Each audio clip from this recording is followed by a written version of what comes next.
Bien-aimés frères et sœurs, je donne toute la gloire et tout l'honneur au Dieu éternel, créateur du ciel et de la terre.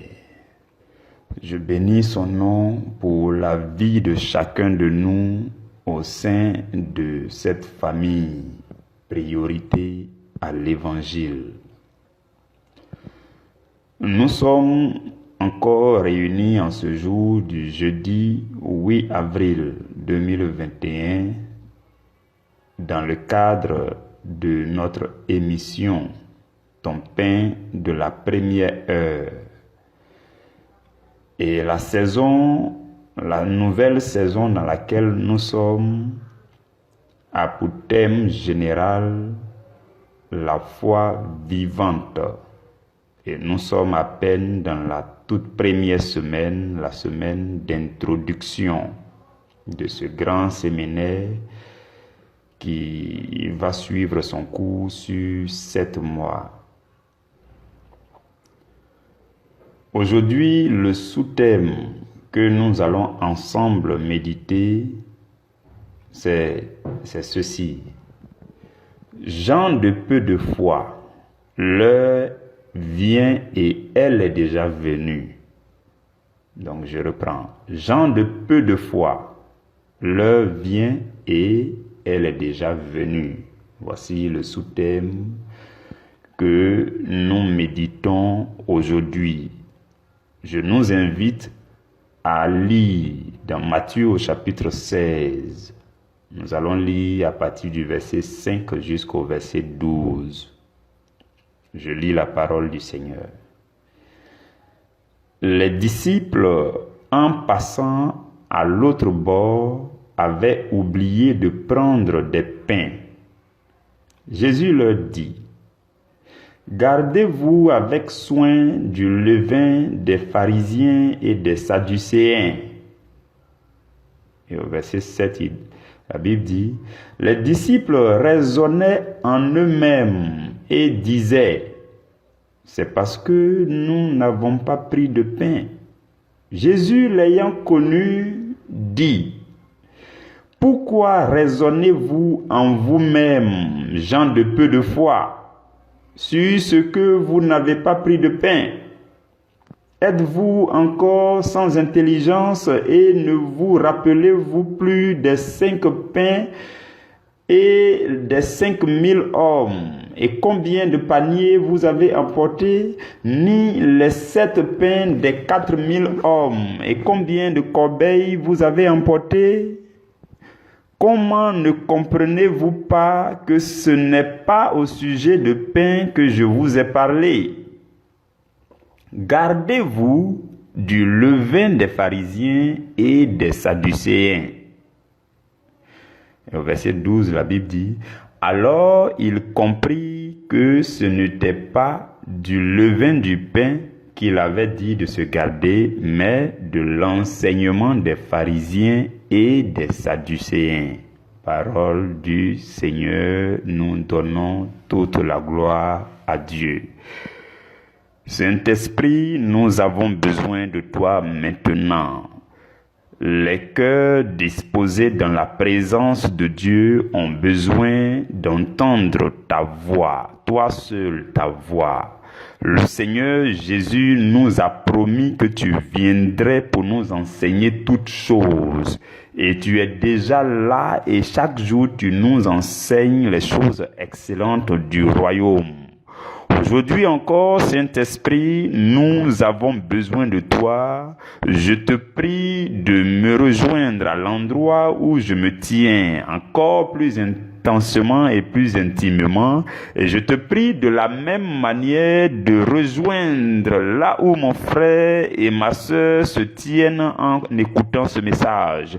Je te prie de le faire plus intimement et encore plus intensément. Saint-Esprit, viens et sois pour nous le canal qui nous connecte avec le trône de Dieu afin de recevoir toutes choses excellentes qui viennent de notre Dieu. Merci Saint-Esprit pour ton œuvre parfaite. Merci de ce que tu fais toutes choses à la gloire de notre Seigneur Jésus-Christ. Amen. Bien-aimés frères et sœurs, je nous rappelle notre sous-thème de ce jour. Le sous-thème dit « Gens de peu de foi ». L'heure vient et elle est déjà venue. Bon, quand on dit gens de peu de foi, ça dit les personnes de peu de foi, que tu sois homme ou bien femme. Voilà, si tu es quelqu'un de peu de foi, le sous-thème te dit déjà l'heure vient et elle est déjà venue. Bon, quelle heure? L'heure est venue de faire quoi? Ça, c'est la question qu'on peut se poser. Et nous allons découvrir tout à l'heure dans notre méditation. Parce que si tu es quelqu'un de peu de foi, cela veut dire que ce n'est pas normal.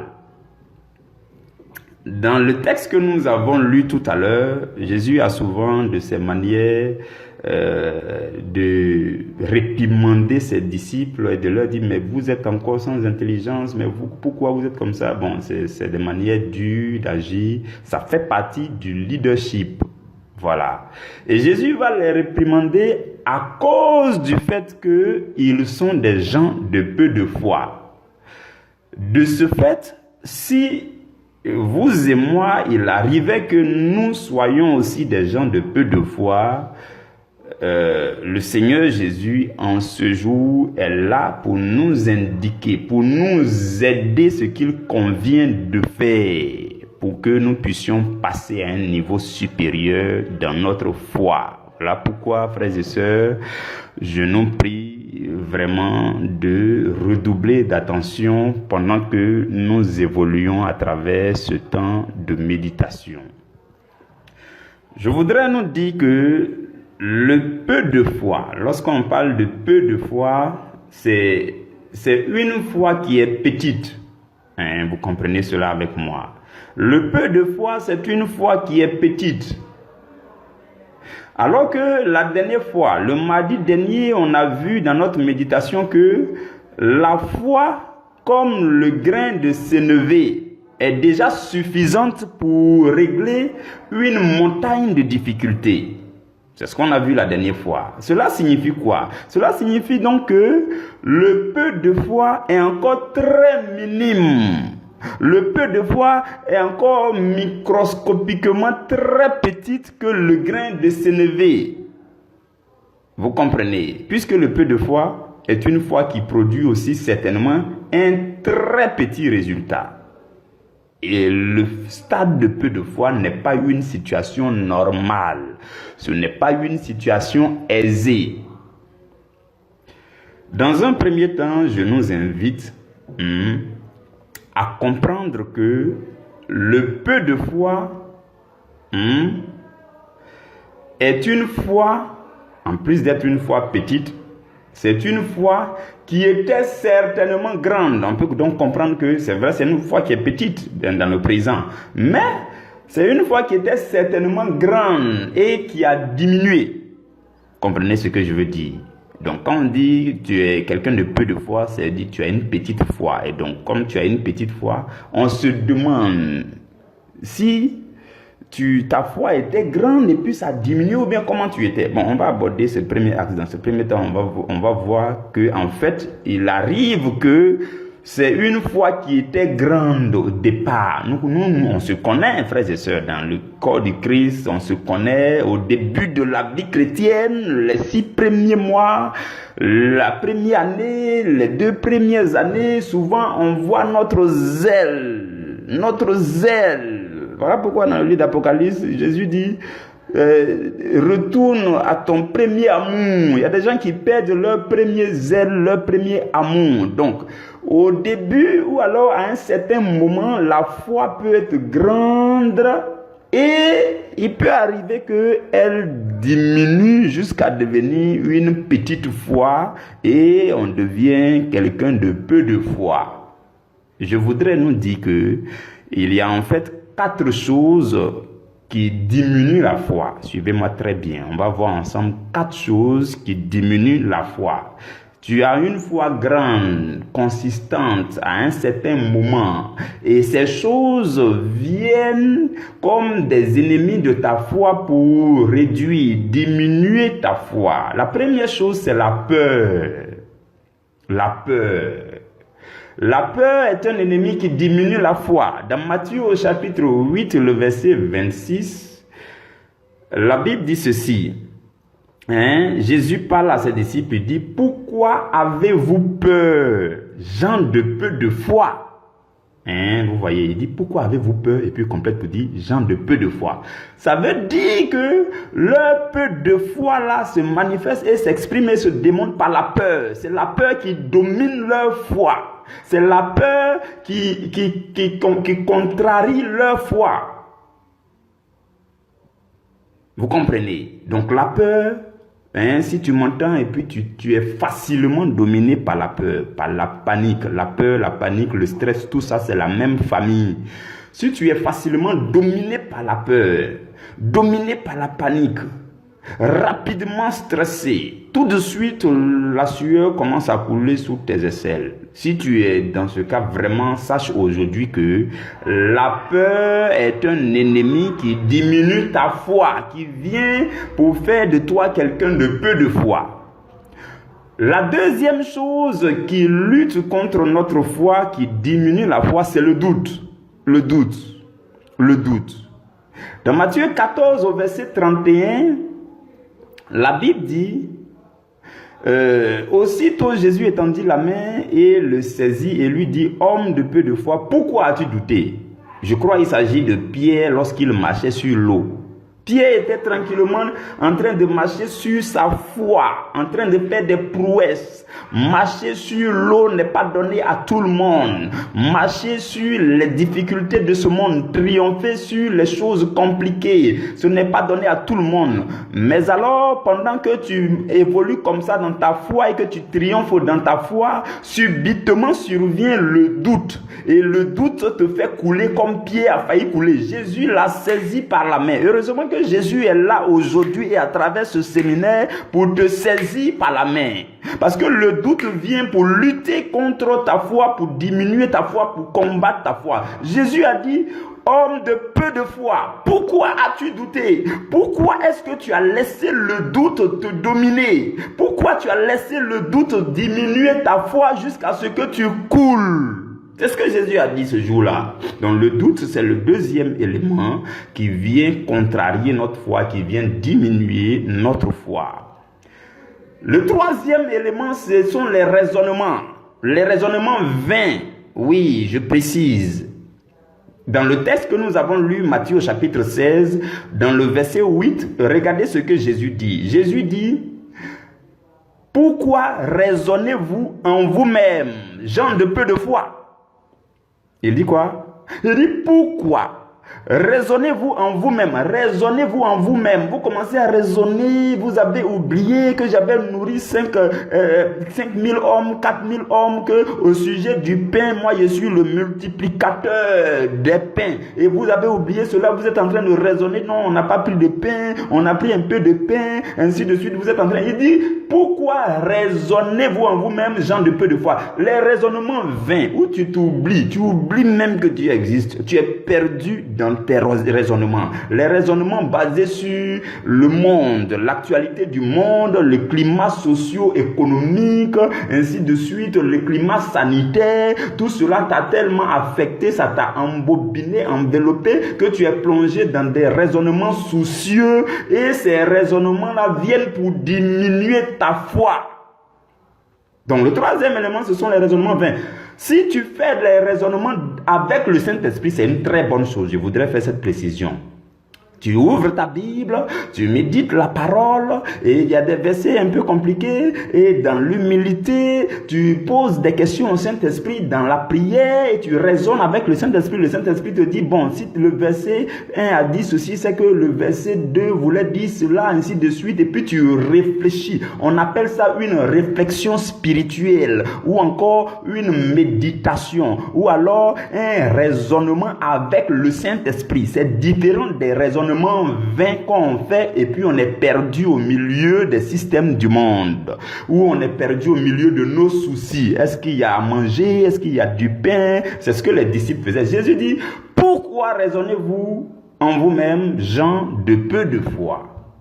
Vous avez compris. Donc le troisième élément, ce sont les raisonnements qui viennent pour combattre votre foi, pour faire diminuer votre foi, et ce sont ces choses qui sont dangereuses.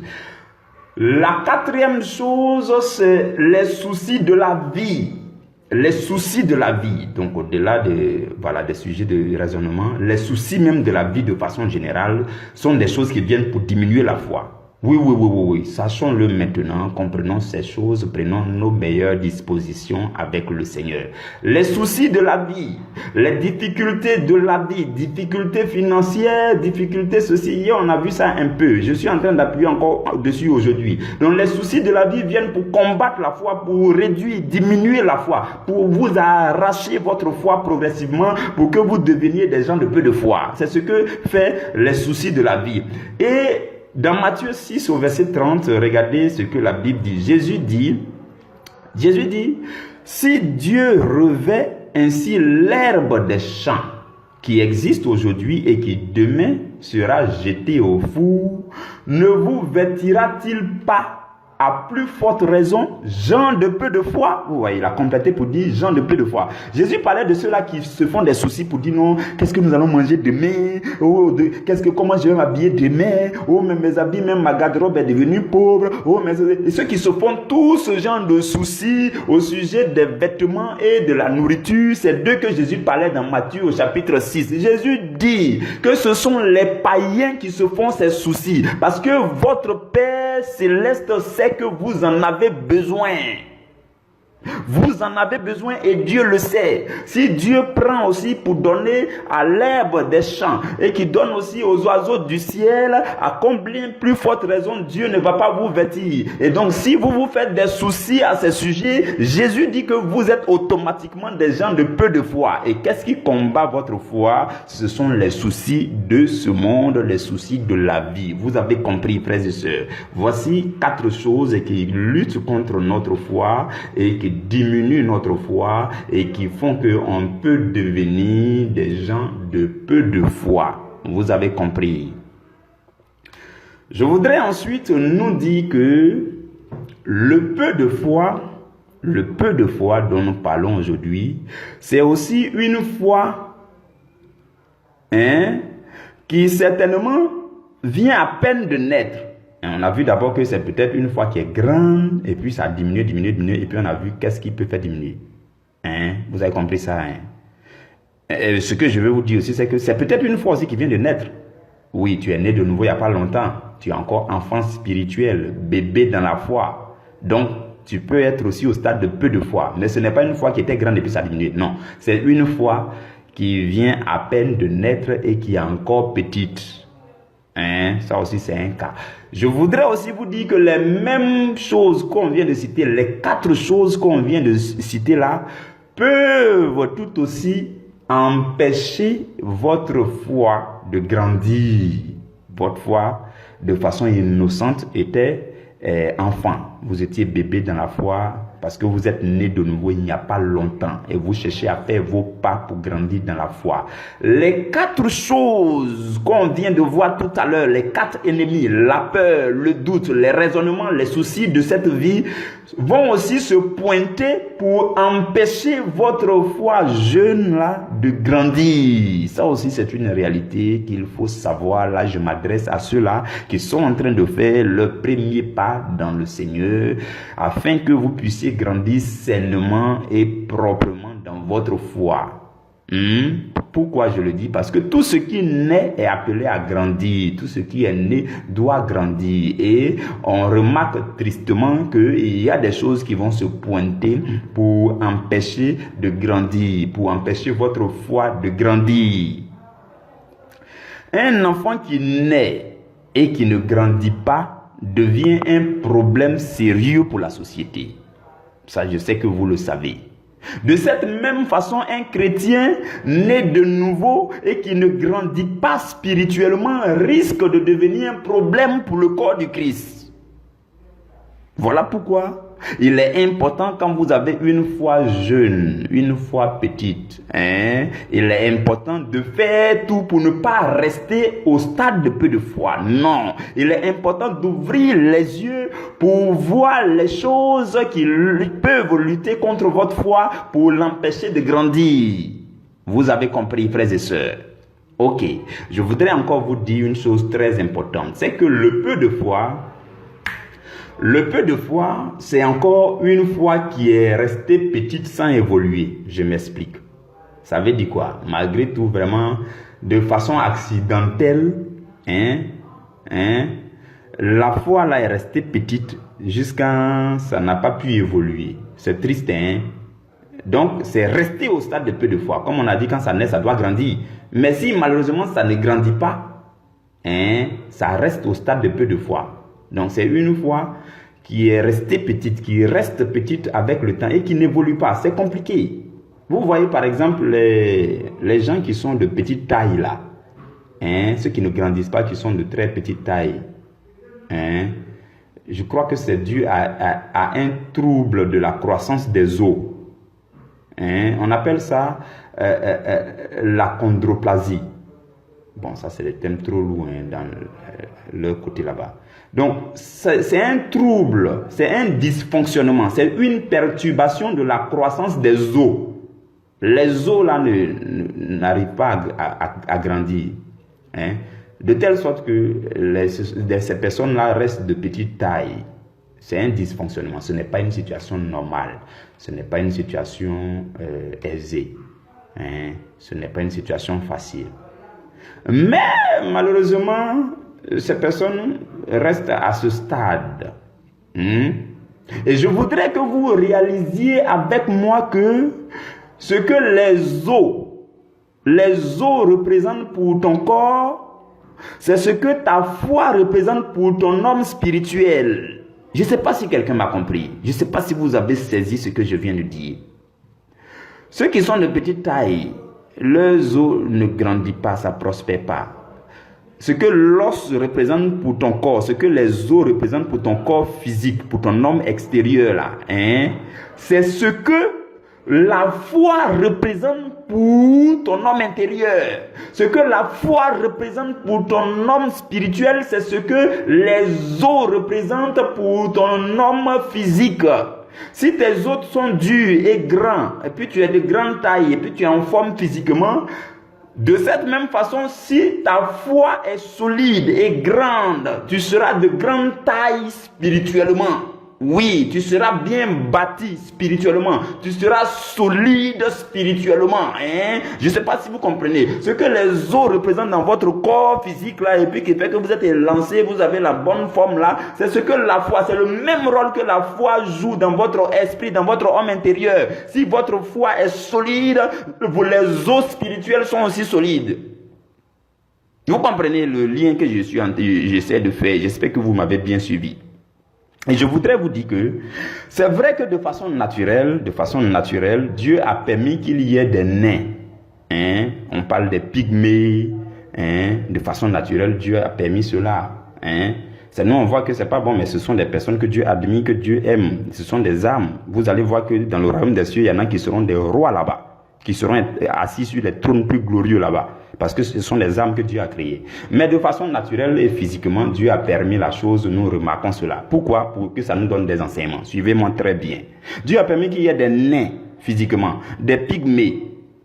Mais pour ce qui est de la foi, le plan de Dieu ne veut pas que tu sois un nain dans la foi. Non. Non, mon frère, ma soeur, Dieu ne veut pas. La volonté parfaite de Dieu refuse que tu sois un nain dans la foi. Donc, ne reste pas au stade d'une foi naine. Une foi naine, je ne sais pas si ça se dit, mais en tout cas, la foi là, c'est nain.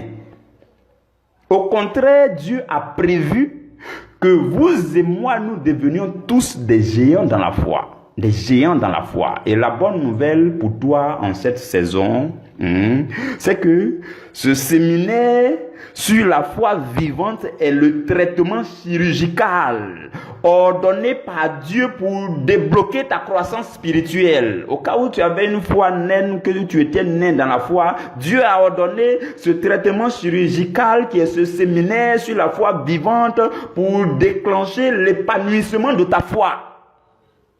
Mais pour y parvenir, Dieu aura besoin de ton attention, de ton humilité de cœur et de ton assiduité chaque jour, à chaque temps d'enseignement. Parce que c'est justement l'orgueil qui fait que les gens restent des nains dans la foi. Quand vous observez les nains là, ceux qui sont courts là, quand vous les observez là, vous allez voir que leurs os sont durs et puis c'est court. C'est comme ça que les nains dans la foi aussi ont une petite foi dans un cœur endurci et qui passent leur temps à discuter sur les mots, à se disputer. Pourquoi la Bible a dit A et que A n'a pas remplacé Z? Pourquoi B n'est pas à cette place? Il ne cherche pas la profondeur du verset biblique, la pensée de Dieu, le mystère caché derrière le verset biblique. Mais avec une foi courte et un cœur endurci, il s'attarde, il dure et ça ne grandit pas. C'est compliqué. Mais Dieu va opérer une opération, il va faire une opération chirurgicale durant ce séminaire. Il va le faire, je vous le dis, oui. Et je vous dis, la nouvelle est vraiment très bonne. Elle est très bonne pour toi aujourd'hui. La nouvelle est très bonne pour toi aujourd'hui. Parce que à compter de maintenant, Dieu a décidé de souffler sa parole puissante chaque jour pour ranimer ta foi, pour nourrir la mesure de foi que tu as présentement. Oui, actuellement, la mesure de foi que tu as, Dieu veut nourrir ça. Et l'heure de t'inquiéter vient de passer. Oui, l'heure de t'inquiéter est finie, c'est fini. L'heure de te faire des soucis vient de passer. Il est maintenant l'heure d'ajuster ta position, de bien t'asseoir, de bien te disposer pour que Dieu te fasse un traitement de ta foi. Durant ce séminaire, frères et sœurs, Dieu va souffler sa parole sur toi. Je te le dis, c'est la vérité. Dieu va souffler sa parole sur ta vie, sur ta foi. Et le vent du Saint-Esprit va commencer à t'entraîner. Jésus a dit à Nicodème dans Jean au chapitre 3, le verset 8, il dit, le vent souffle où il veut. Et tu en entends le bruit, mais tu ne sais d'où il vient ni où il va. Le vent de Dieu va souffler. Et il va t'entraîner dans un mouvement, dans son mouvement. Tu ne sauras pas d'où il vient, ni où il va. Et il te saisira pour te faire des choses que tu ne comprends pas toi-même. Mais tu vas finir par admirer le résultat, je te le dis. C'est cela, frères et sœurs. C'est cela. Et je voudrais vous donner un petit témoignage pour terminer. Oui, je vais m'arrêter là aujourd'hui. Je termine par ce témoignage. Lorsque j'étais à Abidjan, après l'école, j'avais déjà travaillé quelques années dans une entreprise. Et après, j'ai été débauché par une autre entreprise. Et après cela, il y a 2 entreprises pétrolières qui ont commencé à m'appeler pour dire, voilà, nous, on te veut. Et j'ai fait les entretiens. Il y a eu une entreprise même que je voulais aller, où je voulais aller vraiment. Et j'ai fait l'entretien, j'ai fait une série d'entretiens. J'ai fait une série d'entretiens, je crois 3 ou 4 entretiens. Et après cela, on ne m'a plus appelé. Ça faisait 2 mois, 3e mois, on ne m'a pas appelé. C'était compliqué. J'ai dit, mais qu'est-ce qui se passe là? Qu'est-ce qui n'a pas marché? Je vais vous dire ce que la foi peut faire avec vous souvent. La foi, c'est vraiment une folie, quoi. Vous allez comprendre. Donc, un jour, mon grand frère il avait voyagé. Donc, à son retour, il fallait que je parte le chercher à l'aéroport. Donc, j'ai pris mon véhicule, je suis allé à l'aéroport. J'ai garé au parking de l'aéroport en attendant de le voir venir. Et j'étais assis dans le véhicule, j'attendais. Et la foi se saisit de moi. Je vous assure, quand le vent de l'esprit vous entraîne, vous ne savez pas ce que vous faites souvent. Souvent, c'est insensé, c'est bizarre. Et J'ai commencé à penser, j'ai dit, mais pourquoi l'entreprise là m'a pas encore appelé? C'est pas normal. Donc je suis sorti du véhicule. J'ai pris mon téléphone dans ma main. J'ai levé ma main, avec mon téléphone en main, j'ai levé ma main dans la direction où l'entreprise se trouve. Et j'ai commencé à parler. J'ai dit, Seigneur, maintenant même que cette entreprise me rappelle. Seigneur, qu'il me rappelle maintenant. Je vous assure, je ne savais pas trop pourquoi je faisais ces choses. Je ne comprenais pas trop pourquoi je faisais. Mais à l'instant même où j'étais en train de parler, je vois mon téléphone en train de sonner et c'est la DRH de l'entreprise en question. Je suis surpris, je suis paniqué, je suis étonné. Je décroche, je dis allô madame Ougoué, allô? Elle dit allô monsieur Makaye, c'est vous? Oui, bon vraiment je ne sais pas ce qui s'est passé. C'est vrai que j'étais en mission, j'avais voyagé, j'étais hors du pays. Mais que depuis que je suis revenu, je devais vous appeler. Mais je ne sais pas pourquoi je ne vous appelais pas. Mais tout de suite je me suis rappelé que en fait il fallait que je vous appelle. En fait c'est vous qui avez été retenu. Passez demain, vous allez rencontrer le DG. Et puis on va faire les formalités, vous allez commencer le travail. J'ai dit oh, waouh. Je dis, comment Dieu agit, c'est magnifique. Souvent, on ne peut pas expliquer. On a l'impression que l'esprit de foi, quand ça va se saisir de toi, il y a des choses que les uns, ils sont prêts à exécuter maintenant. Dès que tu parles, les uns, ils sont en mouvement, le vent de l'esprit souffle et puis toute chose est harmonisée. Je ne sais pas comment ça se passe. Mais je vous le dis que c'est possible, c'est Dieu qui le fait. C'est une foi inexplicable qui te saisit pour que, à point nommé ce que Dieu veut faire dans ta vie, maintenant tu découvres que tu fasses ce qu'il faut faire et tu vois le résultat. C'était instantané, frères et sœurs. J'étais épaté par Dieu. Il dit oui, ouais, ça c'est mon Dieu, c'est mon boss. Oui, il agit instantanément, il est bon. Je m'abandonne à lui. Oui, je veux qu'il me conduise. Même si la chose est bête, je veux faire désormais. Même si c'est bizarre, quand je sens en moi le vent de l'Esprit de Dieu qui est en train de souffler, qui veut m'entraîner, et qui je ne sais pas d'où il vient ni où il va, mais en tout cas, je vais partir parce que je vais en entendre le bruit. Oui, frères et sœurs, c'est ce que la foi fait. Ce jour-là, j'étais paniqué, j'étais troublé en moi-même. J'ai donné gloire à Dieu. J'ai dit, Seigneur, tu es magnifique. Et j'ai commencé le boulot, effectivement. Que Dieu vous bénisse. J'aimerais terminer par ce témoignage. Et la petite parenthèse pour terminer, c'est que on a pris l'exemple des nains. Et j'ai souligné que ce sont des personnes que Dieu aime. Si quelqu'un m'entend, c'est un message qui ira à travers les nations, à travers les générations. Sachez que Dieu nous aime, nous tous, mais Dieu nous donne juste des enseignements pour nous édifier. Le plus important, c'était de voir à combien de fois est-ce que les gens peuvent avoir une foi très petite, une foi naine, et on a pris juste l'analogie des personnes qui sont de petite taille, que personne ne se sente frustré si d'aventure l'enseignement parvient jusqu'à vous. Sachez que Dieu vous aime tel qu'il vous a créé, il vous aime, et je vous dis d'ailleurs que vous pouvez, de par votre intimité avec Dieu, par la grâce de Dieu, votre salut peut faire de vous des rois et des reines dans le royaume des cieux, au-dessus même des gens que vous estimez sur la terre. C'est ça le plus important. Que Dieu vous bénisse. Le Seigneur nous aime tous. Demeurons en lui.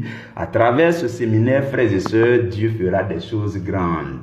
Dieu fera des choses grandes. Je pense que ce séminaire va donner quelques petites ouvertures pour que on entende quelques témoignages. Parce qu'il y a tellement de choses à prêcher sur Jésus, on n'a toujours pas le temps de donner les témoignages. Mais il y a des petites ouvertures aussi que le Saint-Esprit fait pour donner les témoignages, pour fortifier. Je vous le dis, c'est la vérité. Ce que le Saint-Esprit peut faire avec vous, vous ne pouvez pas l'imaginer. Ce que Dieu peut faire avec vous, ce que la foi, si la foi de Dieu s'installe en vous, s'enracine en vous, solidement, si vous êtes ragaillardi, fortifié dans la foi en Dieu, vous ne pouvez pas, le monde ne peut pas imaginer ce qui peut arriver. C'est magnifique ce que peut faire la foi. La Bible dit, rien n'est impossible à celui qui croit. Et la Bible dit, tout est possible à Dieu. Donc celui qui croit en Dieu, rien ne lui est impossible. Les anges sont à son service. Ce jour-là, quand j'ai parlé, je me suis dit, mais les anges étaient déjà prêts. Qu'est-ce qui s'est... Et la dame me dit, oui, monsieur Makaye, je ne sais pas qu'est-ce qui est arrivé, mais je devais vous appeler. Mais en fait, est-ce que vous pouvez passer demain? Je dis, mais qu'est-ce qui a débloqué? On appelle ça la foi, frères et sœurs, la foi vivante. Ce séminaire va faire vivre ta foi. Tu seras quelqu'un qui va faire les choses. Les gens m'ont dit, mais pourquoi il fait ça? C'est ce que les gens disaient de Jésus. La Bible dit que les gens disaient qu'il fait tout à merveille. Et la parole de Jésus va rentrer en toi pour construire cette foi, pour bâtir cette foi, pour que tu passes du stade de peu de foi pour devenir quelqu'un qui est un géant dans la foi. Dieu le fera à travers ce séminaire. Que Dieu vous garde, que Dieu vous bénisse. Nous nous arrêtons là et demain, notre sous-thème, ça sera « Il est l'heure pour toi d'entrer dans la dimension de la grande foi ». Que Dieu vous garde. Nous allons nous retrouver demain. Que le sang de Jésus-Christ vous couvre, vous et vos familles. Amen.